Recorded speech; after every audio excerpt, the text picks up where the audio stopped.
Good morning, everybody. This is the EBA webinar on the launch of the European Biomethane Map and Investments Outlook. My name is Angela Sainz. I'm EBA's Communication Director, and I will be moderating the webinar this morning. We are expecting more than 800 participants, so you can see a lot of interest from a lot of people to understand what is happening on the biomethane market.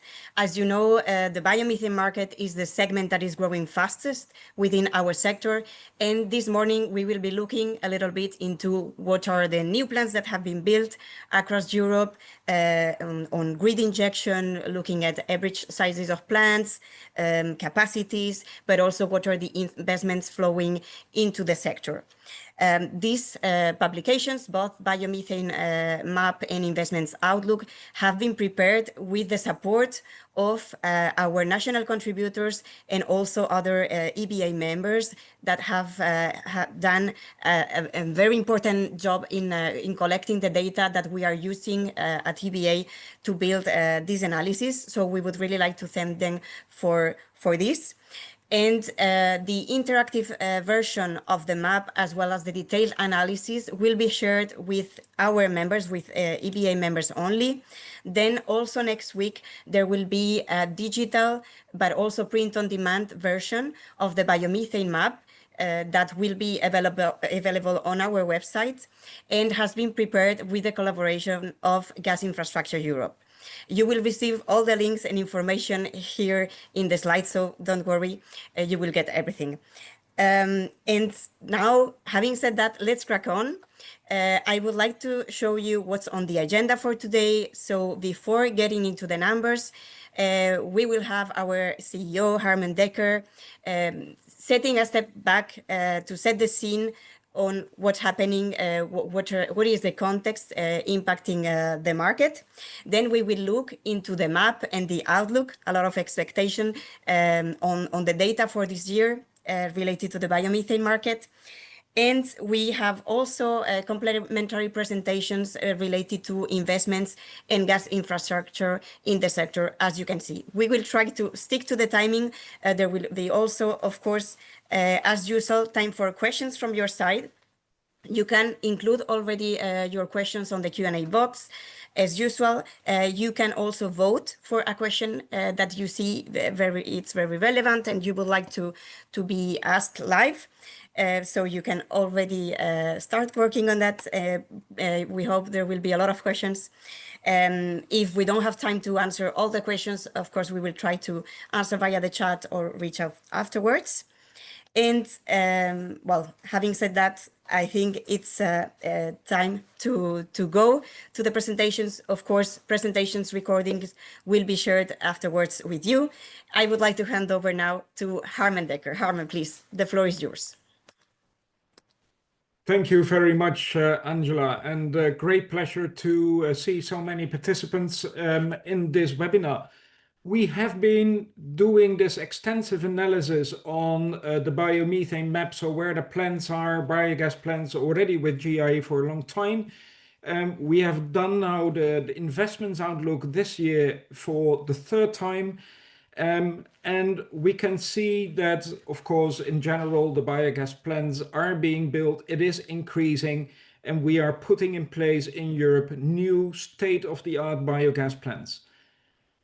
However, this year will be a little bit different in the presentation. You will notice it. There is still growth, but there is a paradox going on. So I can already say that this is something to watch and to make sure that we take all the data into account. And I would just like to inform you that this webinar is important as well for the future, for our sector, to make sure that we make the right decisions. So I would say, well, sit back, maybe not relax, have a look at the numbers, and let's see what the data, what kind of story the data tells us. Many thanks. Thank you, Harmen. So indeed, let's look at the data. Let's look at the numbers. You've seen already the Herman's message at the beginning. So let's go to the data. I would like to introduce George Osei Ousu, Technical and Project Officer of the EBA, who will give us the data on the investments outlook. Please, George, the floor is yours. Thank you, Angela, and thank you, Herman, already for setting the stage for today's discussions. And I mean, we are going to start with the first one on the trends when it comes to the industry and where investments are going. And let me start off with just giving a bit of a background on what we have done here, or the idea for the investment outlook. So this is a yearly monitoring on investments to provide some insights and to identify some trends and some gaps when it comes to where the development is going within Europe, with a focus more or less to show the growth of the sector and to show where the momentum is gathering. And the data or the figures that we are presenting this morning is based on 28 investors, or replies from investors and project developers within EBA's membership, and also within the sector as a whole, where we are looking at the entire value chain. So investment in not just plants, but infrastructure and other end users as well. And then with this, we have seen the aggregated data, which will come within the next slide shortly. But we already have this in a report that is also available on our website as of this morning. So let's look into the figures. We've already seen 28 billion earmarked to be invested in biomethane within Europe, which from last year, we've seen that it's more like an increase in $1 billion already. And what this means is that we're also seeing an increase in the capacity that is going to be added by 2030, which brings us to 7.3 BCM. And also from the data that we have received from developers, this translates to already 900 biomethane plants, which I also plan to be going online within the next 5 years, taking already also into account the fact that there have been some developments since last year. So the number of plants that we saw that were going to be online within 5 years, we've seen some of them come online. I'm sure we're going to have more on that in the next session on the Biomethane Map, where you're going to see new plants coming in. And also within the same period, between 2023, 2024, we've seen some progressive investments already done, where about 835 million has already been invested, giving us some startup, like a boost in terms of the momentum that we want to see within the sector. The countries that are leading this investment at this point currently is Spain, Denmark, and then UK, being the forerunners, where we are seeing the highest volume of investment. Let's move on even into further, information or data on how this is playing out. So the top countries here, as you already see on the graph, showing the ranking of the countries, where we have Spain with 4.8 billion, Denmark with 3.1, and then the UK with 2.4. And then we also have France and then Italy coming in with 1.7 and then 1.3 billion respectively. But then it's also worthy to mention that we have within Europe 6.8 billion, which is yet to be invested. In this case, like the destination is not yet known, but then we know that this investment is going to be carried out. And so that would definitely going to be added onto whatever developments we are going to see in the plants, or we are going to see in the capacity. And then we also have non-European, where we are seeing companies based in Europe, or European-based companies that are investing outside of Europe. That brings us to 1 billion already. In terms of the capacity that is going to come, we are seeing towards 2030, currently 2.2 BCM. As of last year, we saw 3.3 BCM, and then towards 2030, we saw another almost 3 BCM. So then we're seeing around 6.3 BCM in total. This time around, like as already mentioned, taking into account developments, we have 2.2 BCM between 2025 and 2026, also amassing about 7.5 billion in terms of investment volume. And then towards 2030, so 2027 to 2030, we see an increase in this. So 4.5 BCM on top of the two that we already see by 2026. And then that gives us 17.7 billion euros in additional investment volume. And then again, beyond 2030, or even within non-EU or yet to be specified, we have an additional 0.6 BCM. And that gives us around 3.2 billion in terms of investment volume. So we are seeing the gradual progress. We are also seeing even retrogressively, like in perspective going back, we are seeing the development, and then we are seeing the appetite growing even towards the years that are coming up. Furthermore, we are seeing important new markets also coming in. So we've already analyzed Denmark, Italy, and Poland. So here we have the countries, and then the investments again. And then also, and we show further even within the report, the foreseen capacity. So the investment and how this translates into the capacity within the country.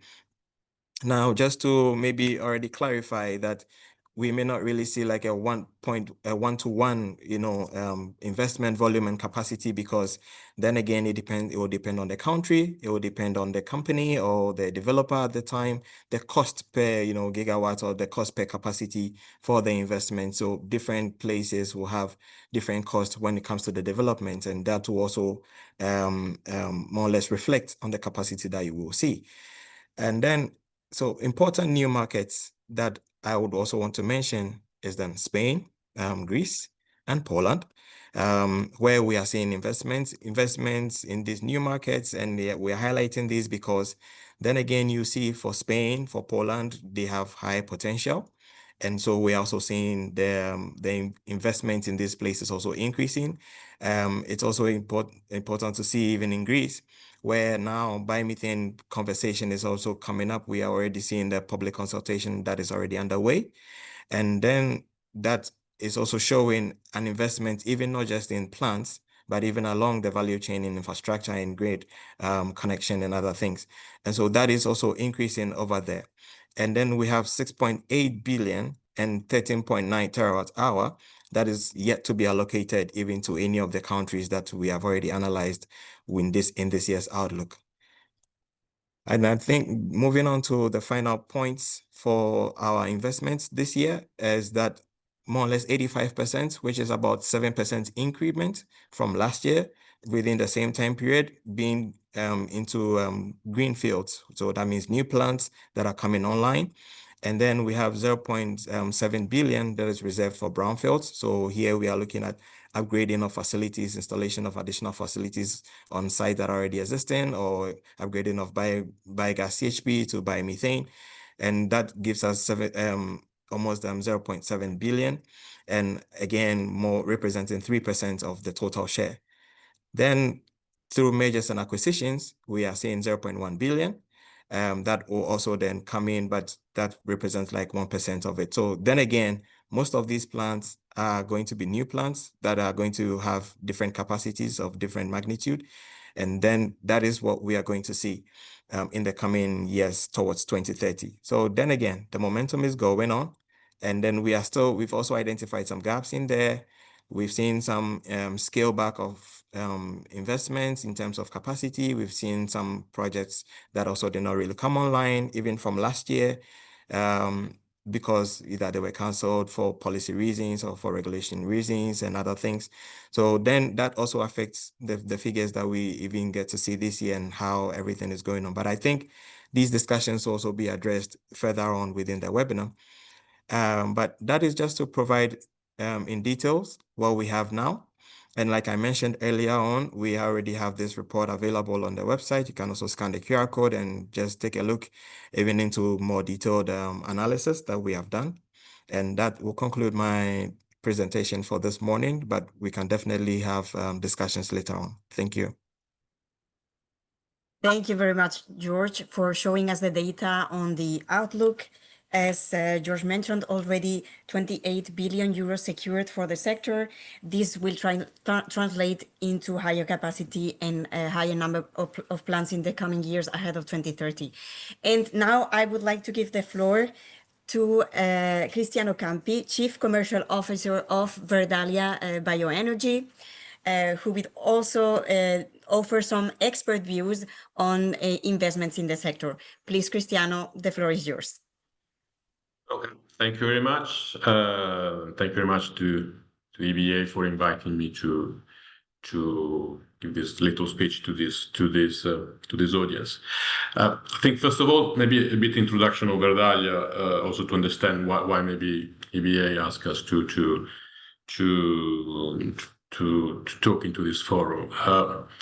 Verdalia didn't exist until 3 years ago. It's a completely new entity which has been created by Goldman Sachs Asset Management, which committed about €1 billion in order to create a platform for biomethane. Where for a platform we intend they wanted to create a company that could via greenfield development or via M&A or via conversion of brownfield, build portfolio of plants in different countries in Europe in order to create a serious industrial player in the biomethane world, where for industrial player we mean a company who has a certain production philosophy and standard and can reach critical mass and efficiency into the biomethane process. With that in mind, when I joined the company about a year and a half ago, we were about 30 people. Now we are around 120. We are active in 2 countries, in Italy and Spain. Where in Italy we have 7 operating plants, and between Italy and Spain we are building over the next 12 months. We are in the process of building 10 more plants. So the company is growing. The opportunities are definitely there, and we see them, and we seek further opportunities both in the country where we operate, or maybe even in new countries. It wouldn't be inconceivable for us to open into a new country, even though, as you will know, biomethane activities are very much intensive, especially if you start from greenfield. You have a lot of EPC to look into that, or the construction process, regulation tends to be different between country to country. You need to adapt to the different regulation at the local and national level. So when we open into a new country, we tend to open when we can see a critical mass that we can develop. So we're always very careful when considering new market where we can get in. Now, why Italy and Spain? Italy, Spain, it's a very conscious decision because they are 2 fundamentally different markets from the risk point of view. Italy, it's a market which is dominated by feed-in tariff structures, feed-in tariff which are fairly well designed to support the sector they are designed to support. So you have a feed-in tariff for the transport sector, a feed-in tariff for biomethane for the manufacturing sector. So it's a market where you can grow if within the limit and the constraints which the tariff structure is giving you, but it gives you certainty of your revenue for periods of 10 or 15 years, depends which tariff you choose on. So it's a market where you can build your production base, and you can get your confidence also in learning how to develop and how to run plants with a solid and certain stream of cash flow. Spain, sort of the opposite, and is very complementary to our portfolio. Spain is a market which, as it is structured now, is a market which is destined for export. So pretty much everything which is produced in Spain most likely will be exported into other markets. It's a market which has a lot of opportunity in terms of building and in finding feedstock, especially with the area where we specialize, which is agricultural and animal waste.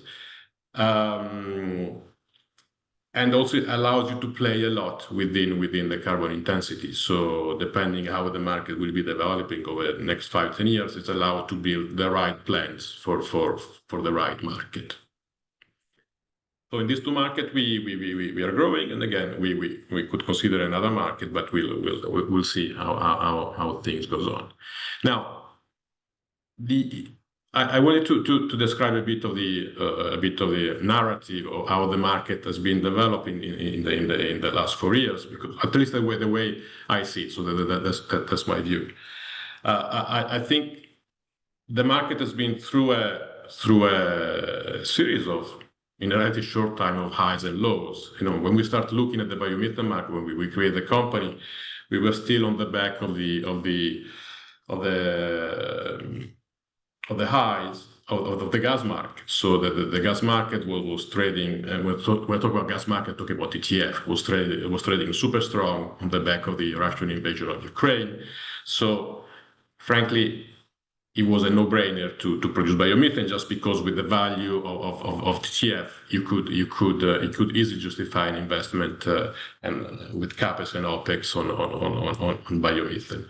That, of course, was a bit of a market under drugs, because the level of trading of the TTF and all the other index in Europe wasn't really sustainable, because eventually, as it happens in mature commodity market, you know, the law of fundamentals tend to take effect, and the market tends to mean revert to the level where it should be trading to rebalance demand and supply. So from the highs of 2023, you start slowly drifting toward the lows of 2024. So the gas market started going down in 2024. On top of that, you start having a sort of a negative vibes, if you want, on the biomethane market, mostly on the back of the fact that the market was coming down. So you saw some important defaults, especially on the German market, which a bit rattled the market and take away some of the confidence. You start seeing also on the back of the fraud in the biodiesel in Europe. So the whole family of the biofuels again further lost confidence, and price of the liquid biofuel were coming down. They start dragging down also the biomethane.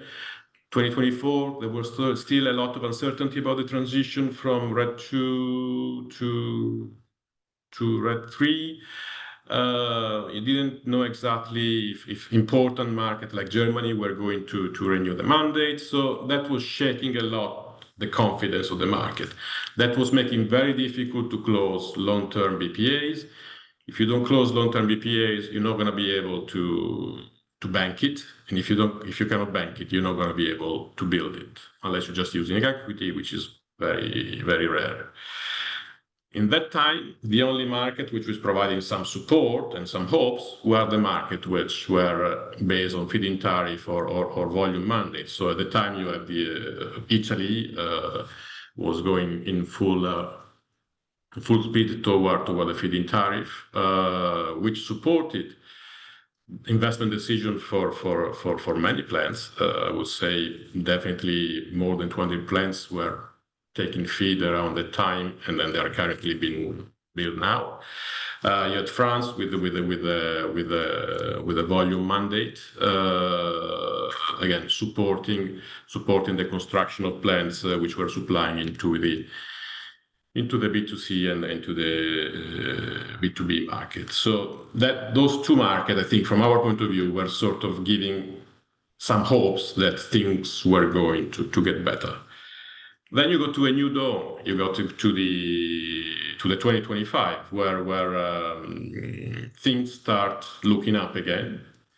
You start now seeing the RED 3 being implemented. More and more countries are giving positive signals on that. You probably saw there was draft mandate for Germany and Netherlands, which sort of tend to be key markets in driving the direction. This draft law of implementation of the RED 3 They're also signaling further commitment. They're signaling more attention in fighting frauds, which is super important for us in order to create certainty in our market. You see progress, albeit slow, but still progress on the implementation of the UDB. Maybe UK and Spain, again, implementing a GHG-based system soonish, again, it provides further momentum. So I think overall, you're seeing the market reverting from a wait-and-see mode to things are happening. We need to get into this train. And on top of all, I think the main signal which is bringing positive vibes into the market is the development in the maritime sector. So the fact that the REPowerEU regulation and the IMO regulation, they've both been announced. They are kind of aligned. They're not yet, but they are kind of going in the same direction in terms of spirit and intention. Enormous potential in terms of volume, because frankly, it's a multiple of what other sector within the biomethane can take, just measured in terawatt hour, and he has some sort of GHG based approach, which again is the right thing to do, first of all, and is very attuned to the new developments that you can do in the new markets, like for example Spain or Poland. So this is, from my point of view, is definitely helping in changing the mood of the market, and on the reopening the willingness to enter into long-term BPAs, which again translate into the possibility to bank this contract, which again create a virtuous cycle that allows you to go to FID and to start building plant and injecting into the grid. I think the positive sign you see on the maritime as well is not just on the evolution of the regulation, which, by the way, it probably is going to still at least 2-3 years for the EU and the IMO to be fully aligned and creating a workable environment. But also you can see that, for example, the integrated energy companies, they start getting into the action, maybe start chartering LNG barges, or you can see Port Authority developing LNG loading facilities, which also go into the direction that the rest of the logistic chain is taking this development in the maritime seriously. So for upstreamers like us, or biomethane upstreamers like us, it's a very important sign. Last but not least, this is resulting again in my company in Verdaglia stepping up its pace. As I was saying, we are moving from 7 operating plants to just 10 more being built at the moment, both between Italy and Spain, and we are, of course, looking forward to continue on this trend, increasing our rate of construction over the next 2-3 years. With this, I think I'm at the end of my allocated time, so I give the mics back to Angela. Thank you, Cristiano. Thank you very much for your insights on the sector. Of course, the context is critical to determine also the growth and the trends in the sector, and also the regulatory stability is determinant to keep the sector growing and keep investments flowing as well. Thank you very much. And having said that, I think it's time now to look into the data related to the biomethane map. So I will hand over with no further delay to Anastasia Agapova, Technical Manager of the EBA. Anastasia, I think there's a lot of expectations on the data related to the map this year. So please, the floor is yours. Welcome, everyone. Thank you. So today I'm going to present you two analytical products that EBA is releasing today. So the first one is the interactive map, the online map that EBA has produced. And the second one is the report analyzing biomethane statistics in Europe. So here on the slide, you see the map. So this is, again, the second year that EBA is doing this.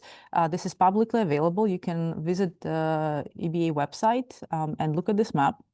And you see here that at the moment we have 1,678 operational plans across Europe identified.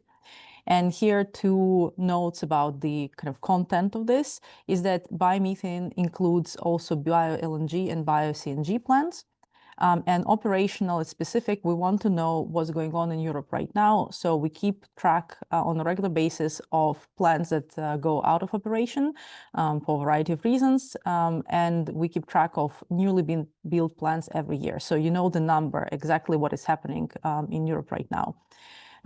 Couple words about the functionality of the map as well. So you see two filters here. So you can zoom in on the map and select multiple countries, and you can also check the start of their operation. And on the right-hand corner of the map, you will see the number of plants that corresponds with the filters you selected. So this is what you see for the public map. There are a bit different functionality for the members-only map, which I will address at the end of the presentation. But we collect multiple data about these plants, and this is analyzed in the report. So report is members only, but today you will see some highlights from the report. So again, to repeat, today we have 1,678 plants across Europe. And the split between EU 27 and EU non-EU countries, you can see in the table on the right. These are the data from the last 3 years, and we see the proportion of the plants built in EU 27 countries increasing a bit, not significantly, but it is. So at the moment, we have 1,489 plants built in EU 27 and 189 in non-EU countries. We keep track, as I was mentioning, of newly built plants. So the difference between total numbers year to year may be different because we also interested specifically how many new projects are operating. So between Q1 of 2025 and Q1 of 2024, 165 new plants were built, and 56 of those specifically were built just in the first several months of 2025. So which is a good sign for the industry. Regarding the top countries of biomethane plants, so we know that France is the leader at this point. It has 760 plants. Germany has 260. Italy has 137. United Kingdom 119, and the Netherlands 87. The top countries do change a bit, though France and Germany has been on the top for many, many years. But as you can see, the France has been speeding up quite significantly, and Germany has been a bit in a slowdown, waiting for new support schemes and waiting kind of what's going to happen. United Kingdom also is in a slowdown stage, even though both Germany and United Kingdom has been leaders in the past decade in terms of biomethane plants. Sweden used to be in the top 5. At the moment, it's still a runner-up, but it has not been speeding up as fast as some other countries. And we see steady rise in the Netherlands. The top 3 countries in terms of growth, so top 3 in terms of how much plants they have and also the growth they have, is Netherlands has 24% growth in the last 3 years, France had 59% growth in the last 3 years, and Italy 315%. So they had 4 times number of plants in 3 years. So this is really, really fast growth for Italy, even though we see that in the last year they did not increase much. So they had incredible growth in a couple of years. They slowed down a little bit, but there are signs that the next year or 2 would be actually quite prolific in the plant building activities. But also we need to take a look a bit, kind of step back and take a look at more historical kind of building activities in Europe. Here you see the graph that we have been taking care of the statistics since 2011. And 2011, there was 182 plants in Europe, and we see an incredible rise over the years.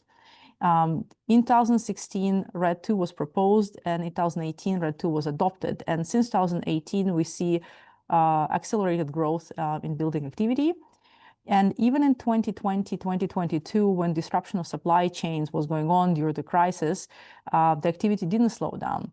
So this is sort of the first year we see a slowdown since 2018, pretty much. And a lot of it has to do with the approaching end of national support schemes in many countries. But let's get to actually one of the main numbers we calculate here is the installed capacity. So installed capacity means it's the maximum potential of a plant to produce. So this is not an actual number, like the number for biomethane produced in Europe. This is the potential of it's being produced based on capacity of plants. And we have calculated that in 2025, it is 7 billion cubic meters per year. In the table on the right, you see the split again between EU 27 and non-EU countries. The same trend, we see higher share for EU countries versus non-EU countries. It used to be a few years ago, 20% of capacity came from non-EU. This year it's 15%, so there is not as much building activity, but also the capacity is not really increasing much. At the moment, the split is 6 BCM can be produced in EU 27 and 1 BCM can be produced in non-EU countries. We have seen 9% growth in the last year, which is, again, as I mentioned, it's a bit of a slowdown. The total growth in 3 years is 46%. The top 5 countries that produce the most, can produce the most biomethane are similar to the ones that have the most plants, but not quite. So of course, France is on the top. France can produce 1.67 BCM of biomethane per year. Germany can produce 1.38. Italy is just below 1 BCM, the same United Kingdom and Denmark. So here we see Denmark. We don't see Denmark in the top countries with the number of plants. And the reason is because Denmark has really, really large plants. And this is sort of the difference. We don't see much of a difference, for example, between France and Germany, even though the difference between number of plants is 3 times. But in this case, France has about 21% more production than Germany. So the number of plants and the production not necessarily has the strong sort of correlation. Again, we kind of want to compare the growth here. Netherlands, even though it's not in the top 5 producers, still had a lot of growth. And it's kind of interesting that the growth in plants that you saw a couple slides back was 24%, but growth in terms of capacity is 35%. So they're building bigger plants. France, again, the growth in plants was 59%, but the capacity growth was 117%. So again, bigger plants. In Italy, the trend is a bit reversed. So it was 315% in plant growth, but 245% in capacity growth. And I would like to say a couple of words about the size of plants, but first kind of let's look at this map. This is one of the maps you will see in the analytical report. This shows number of plants per country. And of course, we see here France standing out, and Central Europe in general, Germany, Italy, and UK. And the average size of biomethane plant in Europe at the moment is 483 cubic meter per hour. However, the range is really, really wide. So the countries that have the smallest plants would be Finland and Switzerland. They have around 150 cubic meter per hour. The country with the largest size of plants is Denmark, as I mentioned. They have almost 1,500 cubic meter per hour plants. France actually leans on towards the smaller size. They have 250 cubic meter per hour as an average size. And Germany and Italy have above average. So Germany around 600 and Italy about 730 cubic meters per hour. Hence, they have much smaller amount of plants than France, but they're still in the top 3 producers. Another analytical map you will also find in the report. There are many more, but again, here just some. It's the grid connection. This is the topic that is quite important for us, kind of for replacing fossil gas with natural gas. So here we see that 86% of all plants are actually connected to the grid at this moment. On the map, yellow dots means they're connected to the grid, blue dots means they're not connected to the grid, and red dots, the current status is unknown. Again, it's ongoing process of collecting this data and analyzing the data. So we are trying to fill the gaps of knowledge if we have. And at the moment, again, UK is mostly covered in red dots, but according also to our knowledge, they do have a connection to the grid as well, but update is coming. Mostly kind of what's interesting here to see is that Sweden is mostly have not connected plants because they actually do not have grid there except the south of Sweden where you see some yellow dots. So this is quite understandable. They have different structure of transportation and sort of end uses versus the central mainland Europe. Also, what's interesting to see is the clustering of the plants.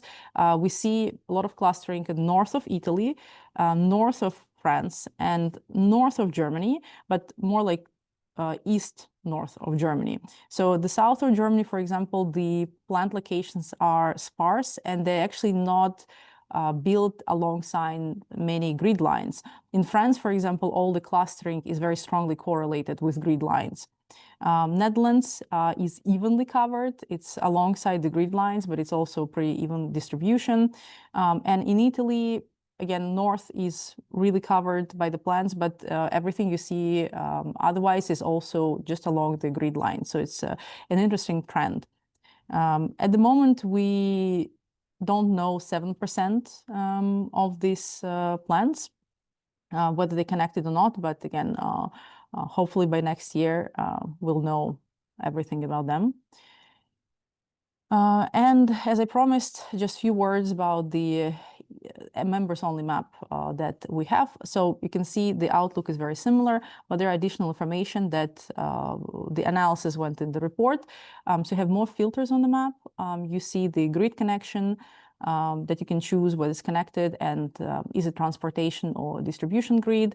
I can tell you that more than half of the plants are transportation grid connected. And then the capacity, you can choose the capacity of the plant. You can roll over the pin of the plant and you will see all this information. Also, you will see the upgrading technology that the plant is using. And this is, again, a members-only map. Analytical report is also for members, but highlights you saw here. We would like to thank the contributors who helped us to collect the data. Most it's national associations, TSOs, DSOs, governmental agencies as well. So without them, this analysis would not be possible.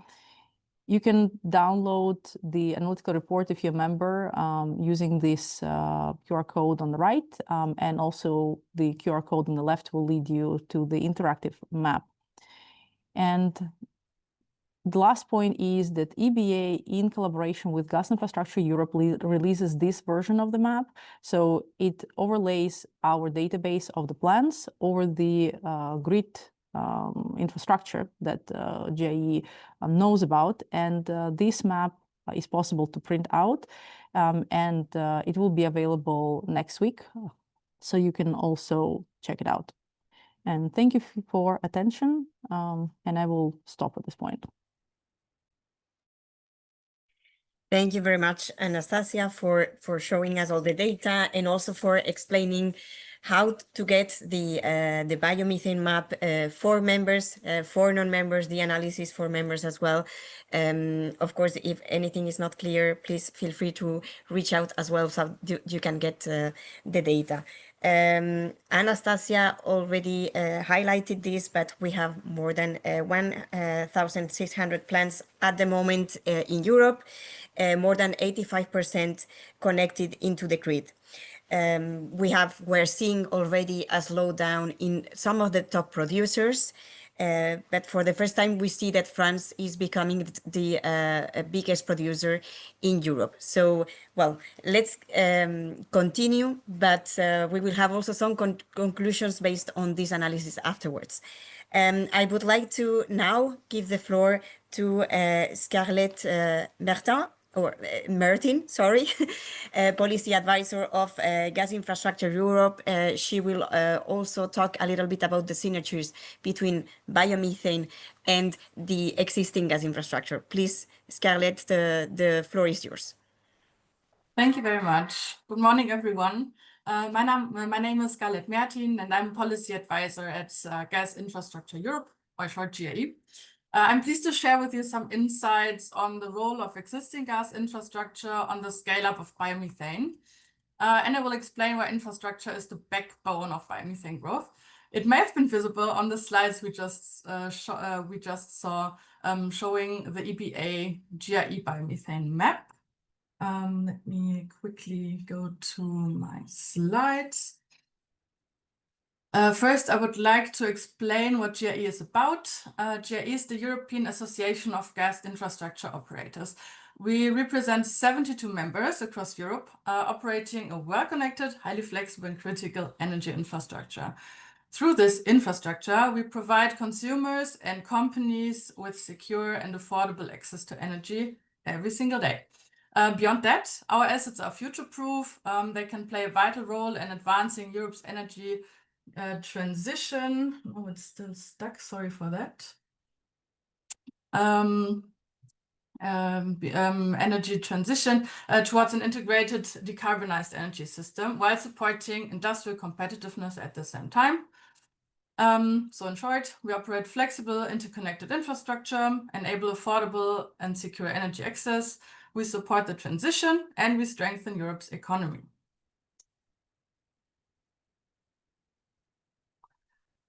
The European Biogas Association was already highlighting the crucial role of biomethane and biogas in Europe's energy transition. Now I would like to focus on the infrastructure needs. While renewable gases are essential, they need infrastructure to reach people, to scale, and to make a real impact. So today, I will first share key insights from a new study that looks at this infrastructure role. Secondly, I will show that what this means for policy and the market, and explain where GIE stands on the path to an integrated, resilient energy system.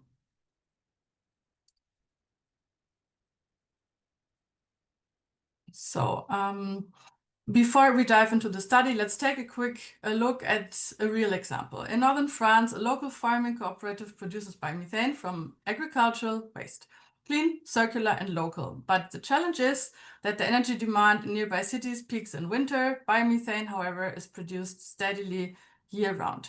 Without proper infrastructure, this clean energy can't reach demand, and cities still rely on fossil imports. This isn't just a French story, but it's a full European one. And that's why GIE and Common Futures commissioned a study to assess the role of gas infrastructure in unlocking biomethane's full potential. And the results are quite clear. Europe could ramp up biomethane production over 100 billion cubic meters by 2040, as also said by EBA, but that requires smart use of infrastructure already in place, meaning 260,000 kilometers of gas transmission lines, 150 underground gas storage, 33 LNG terminals. And to adapt this infrastructure for biomethane, the study estimates investment needs at approximately 2.5 billion per year, meaning 1.7 billion for grid connections, 0.6 billion for reverse flow stations, and 0.2 billion for low pressure upgrades. Let's compare that. So electricity grids will require approximately 100 billion annually, 40 times more, to bring 4 to 5 times more clean energy online. And the biomethane grid integration is just €2 per megawatt hour approximately. And the expected 2040 transmission tariff is roughly today's level, so €3.30 per megawatt hour. So bottom line, biomethane is renewable and affordable thanks to infrastructure we already have, meaning that no matter what the commodity prices are for biomethane or renewable energy, the reliability and affordability of the existing gas infrastructure, combined with a modest need for additional investments, biomethane is an affordable building block for a competitive future European energy system. Also important, this is another point, much of the current infrastructure is already depreciated. New investments are targeted, modular, and often partly covered by plant operators. That keeps the system costs low for everyone. Plus, gas infrastructure enables the flexible and cross-border flows, seasonal balancing, and real-time grid stability. Let's now look at the study in more detail, especially on the pipeline use and the storage use. The central question is, to what extent is existing gas infrastructure needed to support Europe's growing biomethane market? Our answer is that it's indispensable for transport and for storage. Why? Because the production is steady. Demand is seasonal, as mentioned before, especially for heating and power. That creates kind of a structural mismatch, and it's gas infrastructure, especially storage and transmission, that can balance it. The study looks at infrastructure needs by 2040 across 5 sectors. First one is buildings, industry, power generation, shipping, and heavy-duty transport. Under base scenario of 101 BCM of biomethane by 2040, 98 BCM grid injected, biomethane could cover around 40% of Europe's methane mix. But to make that happen, infrastructure is key, meaning that pipelines are needed to link rural production with urban demand and also balance supply and demand across time and space in connection with storage to manage seasonal shifts. To look at some numbers, a regional cluster may require up to 8.9 gigawatt of biomethane transport capacity. EU-wide peak withdrawal from storage might be up to 184 gigawatt, meaning this is around 40% of today's gas peak, and 18 BCM of storage might be needed, which is around 20% of today's gas storage. The good news is that this is not about building everything from scratch, but most of the infrastructure is already there. This is what I really would like to highlight here. Connecting new production will cost about 2.5 billion per year until 2040, modest compared to electricity. And even as fossil gas declines, operating costs will remain stable, thanks to asset repurposing and depreciation. In short, the study provides practical evidence for system planners and policymakers that shows that existing gas infrastructure can become a cost-efficient enabler of the green transition. And it reminds us, biomethane is a European solution and it needs European infrastructure. The full study is available for download on the GA website, so please feel free to visit our website and dive deeper into the report and the numbers behind. Let me now share with you what this means for us at GAE and the key messages we believe should guide Europe's next steps. Biomethane is not a future promise, it's more a solution for today. So first, it's renewable. Second, it's European, produced right here in our regions and our member states. That makes it critical for strengthening Europe's security of supply. And the third very important one is it's plug and play. So biomethane works seamlessly with today's gas infrastructure. Whether injected at the distribution or transmission level, biomethane can be transported, stored, and used through the very same infrastructure that already keeps Europe warm, powered, and competitive. So our infrastructure can be used plug and play. What's more, it supports rapid and cost-effective decarbonization. It helps avoid stranded assets, and it provides a stable regulatory framework since the current gas market rules already apply to biomethane to a certain level. This makes biomethane a low barrier, high impact solution that can grow fast. And it is growing today. So the EU produces around 5.2 BCM, and we are targeting the 35 BCM by 2030. To achieve that, we must build on the synergies between biomethane and existing gas infrastructure. We switch to the next slide. Earlier, I mentioned the sector integration as part of the efficient energy transition in a system increasingly shaped by intermittent electricity from wind and solar. Molecules like biomethane provide flexibility and reliability. And in combination with storage, it's really dispatchable, and the renewable energy is dispatchable in this case. And it can be scaled up with limited investments and minimal disruption to consuming sectors. Through smart network planning, we can optimize the connections between biomethane production and the existing grid. The transmission pipelines in particular unlock greater potential, access to storage, and even cross-border flows. That means we can supply biomethane not just locally, but wherever it's needed, whether that's for households, industry, or mobility, for example. Biomethane is also a working example of the circular economy in action. So citizens and companies contribute by making use of organic waste.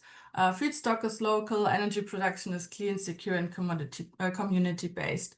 In this way, biomethane strengthens Europe's energy independence while supporting sustainability and resilience. Let me quickly sum up what I would share with you as the GRE recommendations. So to fully unlock this potential, we would like to address a number of regulatory and structural barriers connected with the following 5 key recommendations. The first one is that we would like to see a level playing field among renewable energies. Biomethane must receive the same level of support and visibility as other renewables, meaning stable long-term support schemes are crucial to give investors and consumers the confidence to commit to it. The second one is that we would like to see an establishment of EU-wide certification systems for cross-border trade in renewable gases, and a harmonized certification is essential to support an integrated European market. And these cross-border flows, as said before, are enabled by the TSO grid of the European pipeline system. The third one is to develop a fair regulatory framework for biomethane technologies and connections. This includes ensuring access to the grid is cost-effective and non-discriminatory. Our fourth recommendation is to eliminate cross-border barriers. Reviewing and aligning quality standards and regulations will allow renewable gases to flow freely where they need it most. Fifth one, last but not least, is to raise awareness of biomethane's value. So the community engagement, education, and even opportunities for citizen investment can help build trust and speed up deployment. I would like to point out that biomethane is here and infrastructure is here as a plug-and-play solution. Now we need the right policies and partnerships to make the scale-up happen. Let me quickly conclude and sum up the points I just said. Biomethane brings a rare combination. As we all know, it's sustainable, scalable, and system-ready today. By building on existing gas infrastructure and European strength, technical, industrial, and agricultural, we can deliver clean molecules, energy security, and economic resilience. And GRE is ready to play its part. We, and especially our members, have the experience, the assets, and the commitment to do so. We would like to connect what's possible with what's needed. So it's part of the solution. Thank you very much for your attention.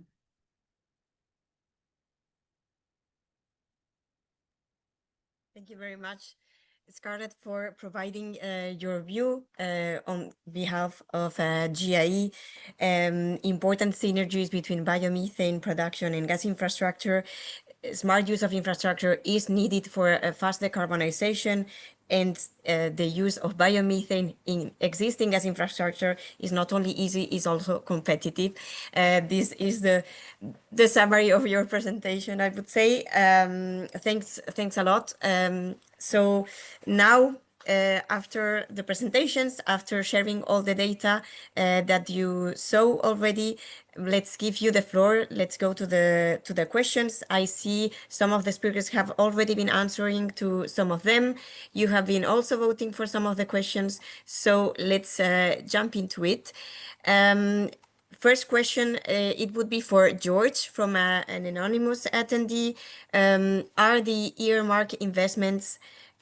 Are those earmark investments, and what is the percentage of FID that you expect, especially in terms of permitting? We know that many projects delay or don't even get built. Thank you. George. Yes. Okay. So I think I can tackle that question on 3 points. And the first one is that when you look at the construction that has started already, even with the data, the analysis that we did, we have around 2.2 billion of investment that the status is that construction started. So that already shows that most of these plans are already underway. And then the second point is that some of these investments are actually tied to like national incentives and support schemes. And these also comes with like specific timelines for the plans to come into operation or to be built. And so that is also another point. And then just to give like an example, for in Spain, where we actually have some information on FID, where there's already like 215 million dedicated to some plant construction. So yes, indeed, we have seen some of these, not per se in like a percentage, but just to give some understanding to it. Thank you, George, for answering these questions. I would like to keep it a bit dynamic, so I will be jumping from one speaker to another. And the next question would be for Anastasia. Germany is probably the most developed biomethane market. What is the reason for these low investments into new plants compared to other countries? Anastasia. Yes. So for Germany, we see the end of a lot of the support schemes, and right now they're on the pause. So it's not that they're not planning to invest, but they're waiting for the new legislation, new financial support, and when it would be in place, then I guess it's easier and safer to put investments in place. And this is the short answer for that.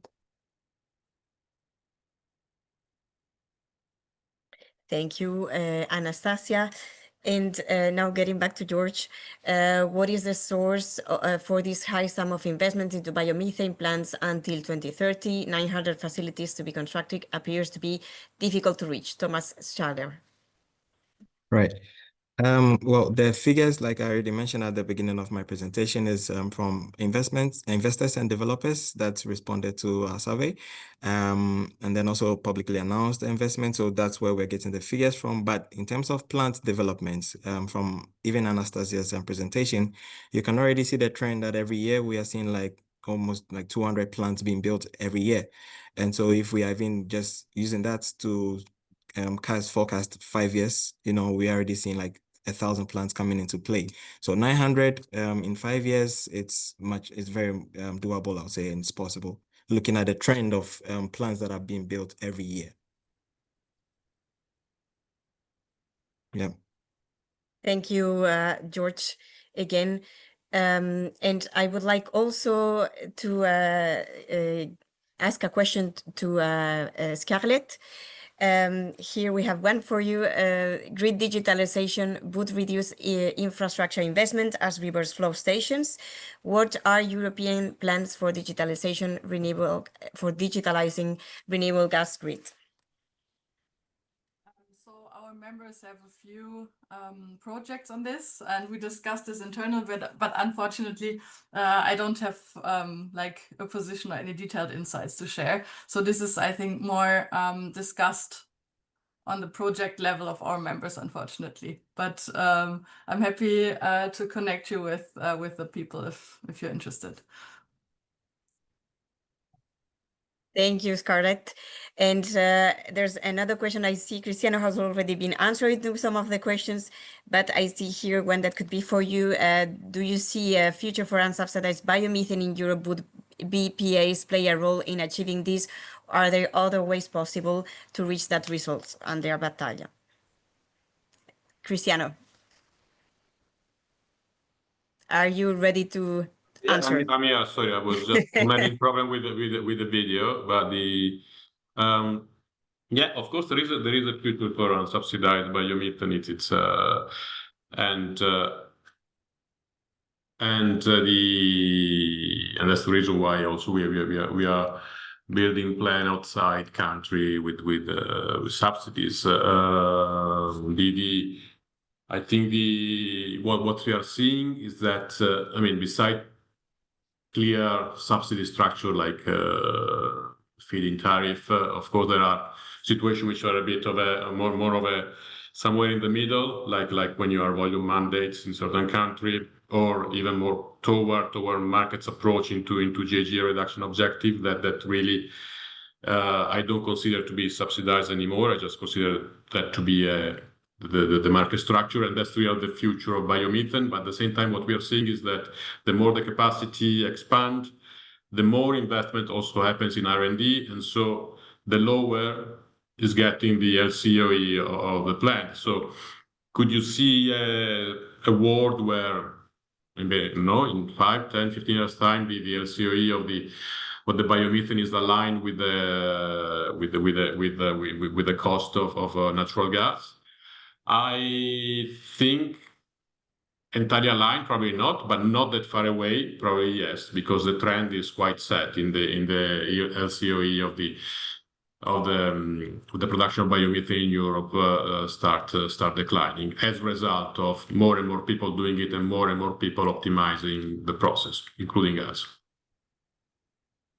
Thank you, Cristiano. Thank you very much for this. And then let's go again to Anastasia, to the map. There are a couple of questions about Italy. Is there a typo in the Italy growth, in the growth of the Italian rate?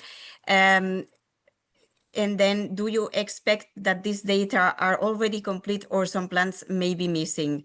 It's strange that only 3 plants have been connected between 24 and 25, given the current generous incentives. So, yes, no, there is no mistake in the number, because this growth is not for 1 year, it's for 3 years. And back in 2022, Italy had 33 plants, and now they have 137. So in this amount of time, the growth is 300%. And in terms of, yes, indeed, there were only 4 plants built in the last year, which was surprising to us, but the data is double-checked. And yeah, they are currently in a lot of building activities, so they will hopefully catch up the next year, according to, again, our conversations with Italian members. So yes, these 2 numbers seem strange, but they are verified. Thank you, Anastasia, for clarifying this. Another question for George. What is the source for this high sum of investments into biomethane plants until 2030?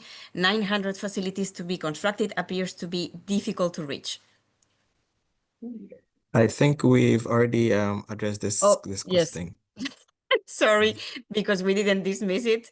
It's actually the next one. Does the data show the split of technology used to produce the biomethane for these 900 plants? For example, AD gasification, methanation. Yeah, I think most of the, yeah, it's also rather simple answer that most of them are from AD production. So that's the plants that we analyzed. Most of them came from anaerobic digestion. But we've also seen investment in other models, and this will be coming up. We are looking at this in the future investment outlook, where we are looking at other production methods or production routes for biomethane. Yes. Thank you, George. And another question for Anastasia. The average size is in cubic meters of biogas or biomethane per hour. This is biomethane. So once it was already upgraded, pure biomethane flow. Thank you. And is the capacity in the biomethane map, the capacity for the plants, available for members? I mean, not average capacity, I understand, but per plant? Yes, when you go to the map and you roll over the pin that represents the plant, you see information of the plant, and you will see the capacity of that specific plant. Thank you, Anastasia, also for this clarification. And then another question for George. Let's see. Do you have also an overview on which end-use sectors will be supplied by the announced 900 plants? Right. I think with this, we can already look at from EBA statistical report, and even over the years, the trend has been for end users that mostly goes into transport. So from last year, we've seen like 23% of end users generally going to transport, and then building, and then power. So we can expect this trend even in the coming years for the plants that will come online, where the biomethane will then go into mainly transport, building, and then power in that order. Yeah. Thank you. And now a question for Scarlett as well. Does GIE's infrastructure analysis consider specific quality requirements for biomethane that are different in different countries? So, Scarlett. This is again also a very technical question, actually. But yeah, of course, the higher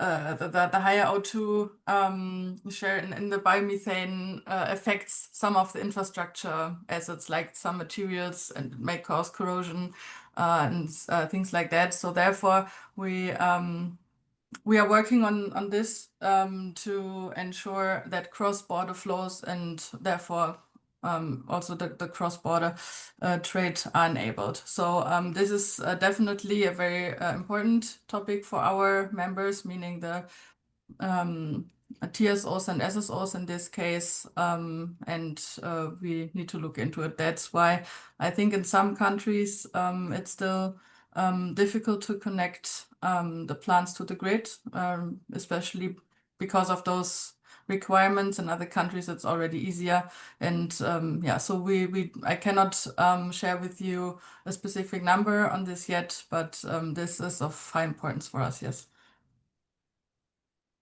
Thank you, Scarlett. And then now back to George again. How much existing biogas capacity do you expect will be transformed into biomethane production? And maybe also, if Cristiano wants to complement at some point, what are the current challenges and costs of transforming a plant from biogas to biomethane? Right. I think it'll be quite difficult to be able to give how the switch will be, because then it will depend on the country, or to depend on the regulatories and the incentives in place that will, push, or more like allow this shift, from biogas to biomethane. So I think it will be difficult to say that we expect this number of biogas plants to move to biomethane. It will be subjective on the country. It will be subjective on incentives and support schemes in place. But like you mentioned, maybe Cristiano can weigh in on this regarding that. Sure. Sorry, I can only say that you're right. It's impossible to say, because it's really country and dependent on the site, on proximity to transmission and distribution assets. Let's keep in mind that when you build a biogas plant, you don't care if you're close to a pipeline. When you're building a biomethane plant, you're absolutely trying to be as close to a pipeline distribution or transport as possible. So and that's probably going to be the main issue you're going to be facing. First, proximity, if you have to invest in logistic, and second, possibility to connect to the grid, because even if you have access to the grid, then it might take time before that happens. So it's very, very much project dependent. And on top of that, in certain country, you're seeing that where you're having a rush to build, like for example in Italy now, you're probably you're gonna see sort of inflated EPC costs at the moment, just because there's a lot of activity going on. So again, country specific and plant location specific, I would say. Thank you. Thank you very much to both of you for answering this. Next question is for Anastasia. So 2 years ago, EBA reported more than 60% distribution grid connection. What is the actual number? I have to apologize here. I think I misspoke when I said that the half transportation grid is half of distribution grid, and I have realized this afterwards. The difficulty here is that I know the number, but also there are quite a few plants that we know that they're connected, but we have not clarified the type of connection. So I don't want to say the number here in case it changes. So the trend is that majority is distribution and minority is transportation, but I don't want to say the number at the moment because we're in the process of double checking all the data. Thank you, Anastasia. Well, it's always good to discuss also and clarify the figures and the numbers so that everything is clear. A lot of data and information collected by the team. It's a really huge effort to collect this data from across Europe.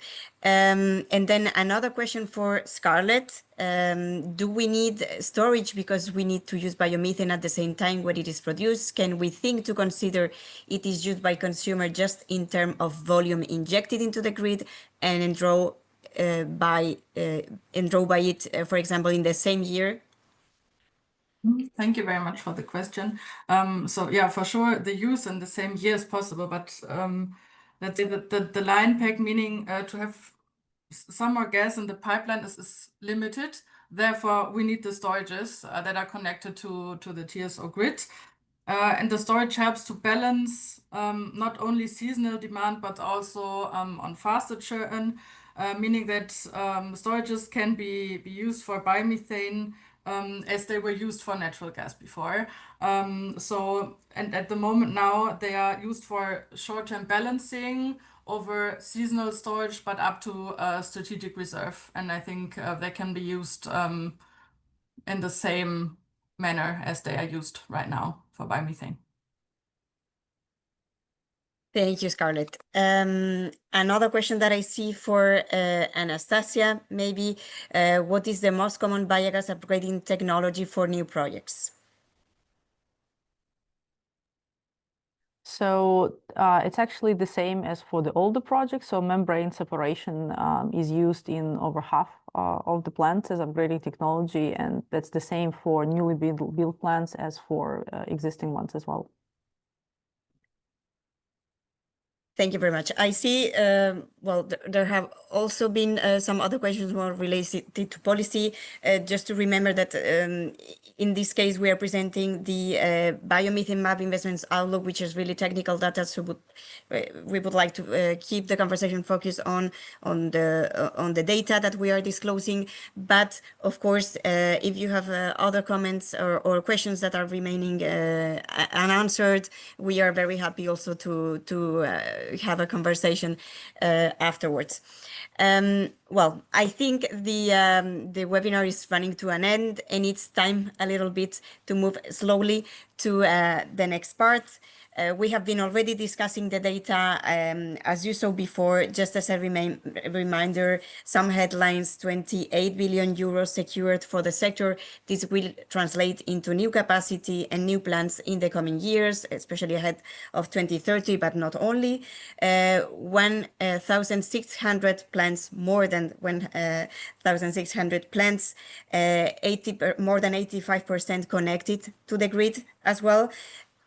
We see a slowdown, especially in some of the front runners, that France has become #1 for the first time, and gas infrastructure has a critical role, and the use of gas infrastructure with biomethane is easy and also competitive.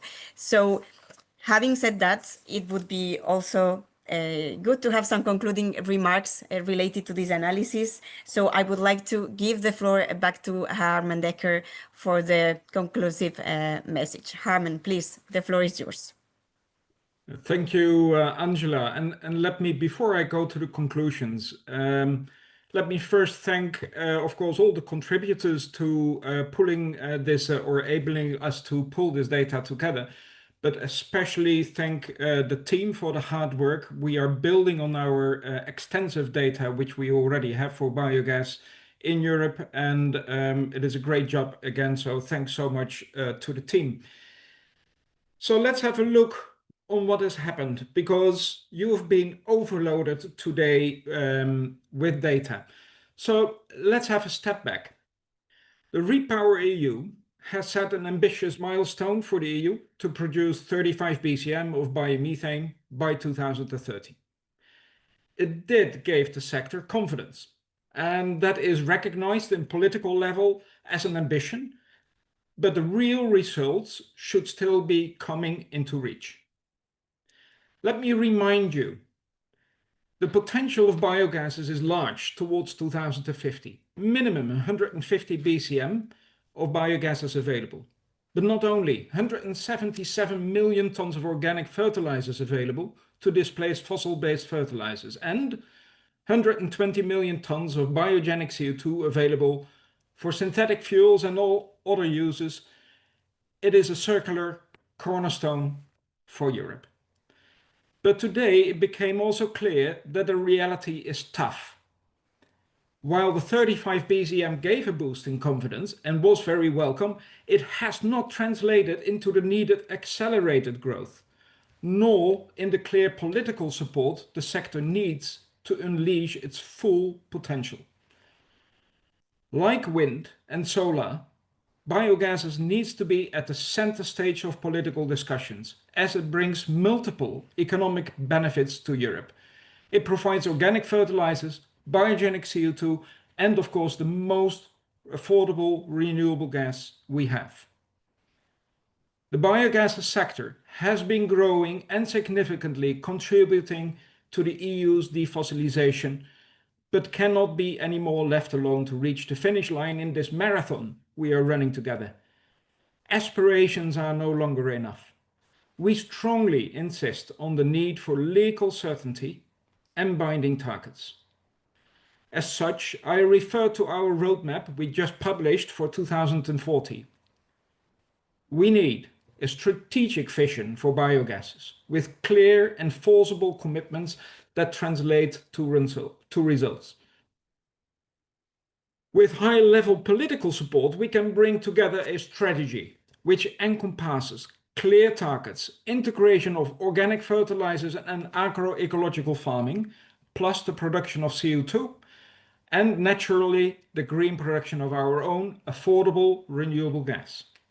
We need to solve quickly the barriers such as internal trading market, permitting, and other pressing subjects, both at EU level as well as at national level.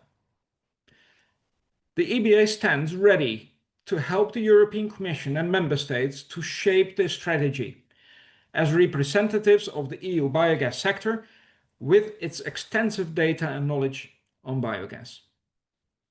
Let's address EU competitiveness, climate goals, and securing our energy supply with biogases. It is at our fingertips. Now we only need to unlock it. Thank you. Thank you very much, Harmen, for this strong message. So the sector is growing. We see a little bit of a slowdown. So for the political will is needed. Let's hope that this strong message comes through here in Brussels, but also at national level.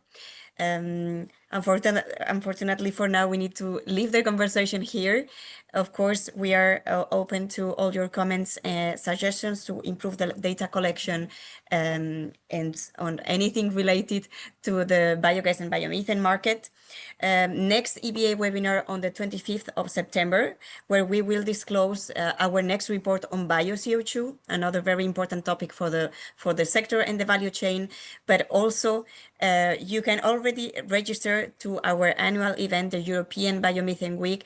Please don't forget to register and join us here in Brussels. And otherwise, have a very nice day, and thank you for being with us today.